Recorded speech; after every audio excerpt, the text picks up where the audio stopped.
ভালা ভালা পরাণের মানুষ হয়ে উঠছে তবে তোর আমাকে ঠাউকো। দেহান মশাই একেবারে রাজরাজেশ্বরী পছন্দ করে এনেছে আমার কান্তের জন্য। তাই এই মাইয়ারে হকগুলো বুঝলে হয়, এই মাইয়ার তো কদর করা উচিত হকগুলো।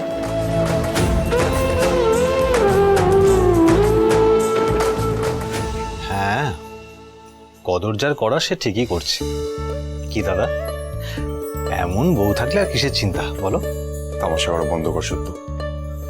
আচ্ছা আমাকে স্পষ্ট করে বলতো, রঘুরাজ কি ঘোষণা করবেন? আমাদের তো কিছু বলার নিষেধ রয়েছে কান্ত দাদা, তাছাড়া কেউ জানেই না কি ঘোষণা হবে। তবে যদি আমার কথা মানো, মনে হচ্ছে তোমার রাজা হওয়া ঘোষণা হবে। দেখেছিস তো, আমি এই কারণখানেই ভাবছিলাম। আচ্ছা সত্য, বাবা তো সুস্থ, তাহলে এত তাড়াহুড়ো করারই বা কি আছে?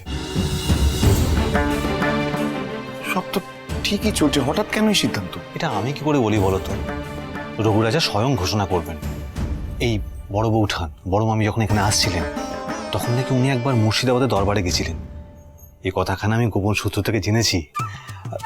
শোনো না, বলি কি, এখন তোমায় কিন্তু অনেক বেশি সাবধানে থাকতে হবে। হবু রাজার শত্রুর অভাব হয় না, জানো তো?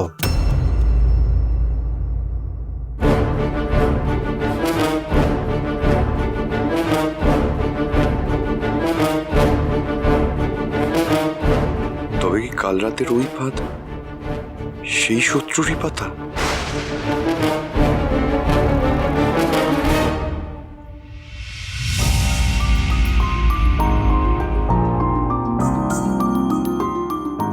যুবরাজ আসুন, কিছু খেয়ে নিন।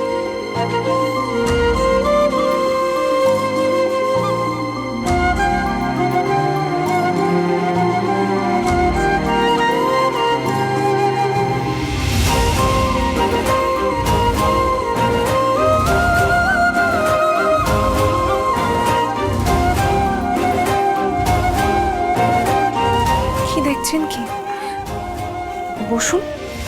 মানে একা হাতে করতে গেলে কেন, কোনো দাসীদের ডেকে নিলেই পারতে। সব কথায় তো দাস দাসী ডাকতে আমি শিখিনি। আচ্ছা নিন, শুরু করুন, এবার কিছু মুখে দিন।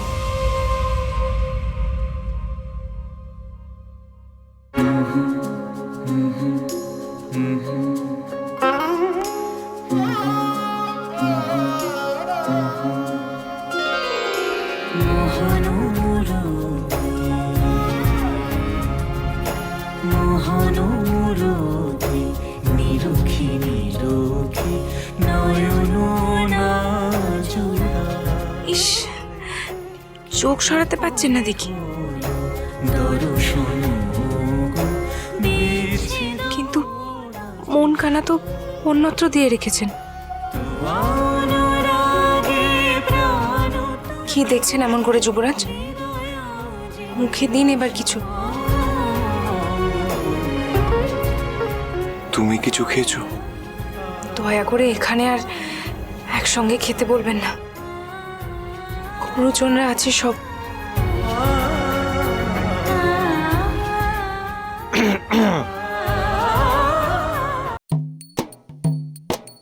সংকেত দিলাম দাদা যে আমরা এসেছি। না মানে তুমি তো এখন আর আই বুড়ো নাও, তাই না? যখন তখন তোমার ঘরে এসে হাজির হওয়া যায় না, কি তাই না বড় বৌঠান? বৌঠান, তোমরা দুজন মিলে ওর দোকান মুড়ে দাও না কেন? হ্যাঁ, এরকম করে কাজের সময় তো কোথাও খুঁজে পাওয়া যায় না, বাজে কথা বলার সময় ঠিক এসে উপস্থিত হয়। বাজে কথা? বাজে কথা তুমি কও কেন ঠাউরপো? বউ না খাইলে খাইতে পারতাছো না, হ্যাঁ তো আমি নিজ চোখে দেখলাম। হ্যাঁ তো সাংঘাতিক লক্ষণ, গুরু গম্ভীর ব্যাপার। কি কও সত্য ঠাউরপো? বৌঠান আপনিও?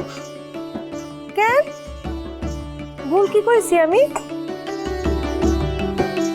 এই যে কথা কান শুন না তো লজ্জায় মুখ চোখ একেবারে রাঙা হইয়া গেল। তা হ্যাঁ রে, আইবার পথে কি আমার ঠাউর পোতরে খাওয়াই দিছে নিজ হাতে? ক আহা বড় বউঠান, বুঝলেন না? যুগল মিলন হচ্ছে। না না, এই সময় আমাদের এই ঘরে আসা একেবারে উচিত হয় না। ও কান্ত দাদা, আমাদের তো সেই কত দিনের চেনা জানা, কই কখনো আমায় তো নিজে হাতে খাইয়ে দিলে না। নাকি এই অধিকার শুধুই বউঠানের? কই যাস বল? আপনি খেয়ে নেবেন। কই যাস কই যাস? ওই দেখো দেখো দেখো দেখো, লজ্জায় রাঙা হইয়া চইলা গেল। ও কান্ত দাদা, বলো না আমার ভাগে কি কি আছে? তোর ভাগে এক দণ্ড দে আমায়।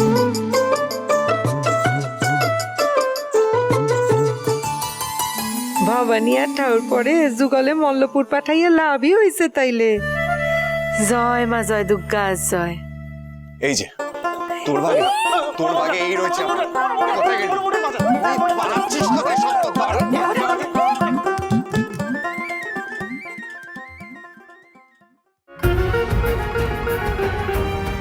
আর তাছাড়া আমি খাবো আর তুমি অভুক্ত থাকবে, তা তো হয় না। এনো। ঠাকুর পর ইন্দু দিদি কেমন কথা বলে! চি চি চি চি, লজ্জায় ফেলে দিল আমায় একেবারে। আর যুবরাজও তেমন হয়েছেন। তুমি খেয়েছো? সারাক্ষণ আমার খোঁজ নিতে হবে।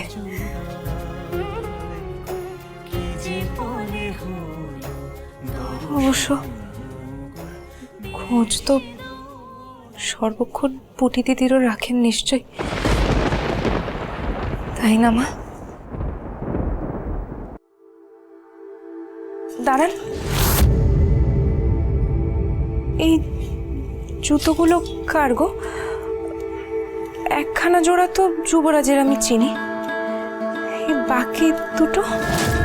আগে জামাই বাবু আর ছোট কুমারের জুতো। আচ্ছা, তারা কাল রাতে বের হয়েছিলেন বুঝি? হ্যাঁ রাজরানী, দেখছেন না কাদা লেগে রয়েছে। জঙ্গলের ওদিকটা মাটি নরম। আচ্ছা ঠিক আছে, তুমি যাও এখন।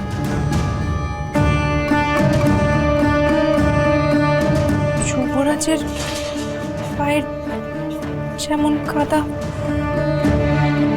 বাকি দুজনের জুতোয়ও একই রকমের কাদা কেন? যুবরাজ তো আমার সঙ্গে বেরিয়েছিলেন, তারপর শীষের আওয়াজ শুনে চলে গেলেন। আমিও জ্ঞান হারালাম। যুবরাজ!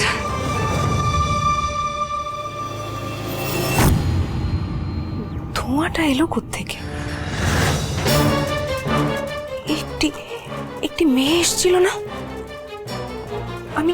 আমি কি ঠিক মনে করছি? ও যুবরাজ!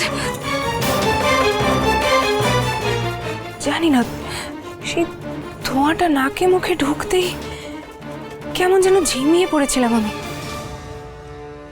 নিশ্চয় কিছু মেশানো ছিল সেই ধোঁয়ায়। এটা নিশ্চয়ই কারোর ঘটানো কীর্তি, সেই ভীমরাজের দস্যুদের কীর্তি, যাদের জন্য আমি আর যুবরাজ ভাত পাততে বেরিয়েছিলাম। তাদেরই কাণ্ড হবে না। কিন্তু ঠাকুর জামাই আর পেশাদ ঠাকুরপুর জুতোয় একই রকমের কাদা কি করে? তারা কাল জঙ্গলের দিকে কেন গিয়েছিলেন? বৃদ্ধ এখন আমাকে একই কথা বলল। কই একবারও তো উঠোনে বললেন না যে আমাদেরকে খুঁজতে বেরিয়েছিলেন? বলার তো কথা, আমি তো শুধলাম তাদের।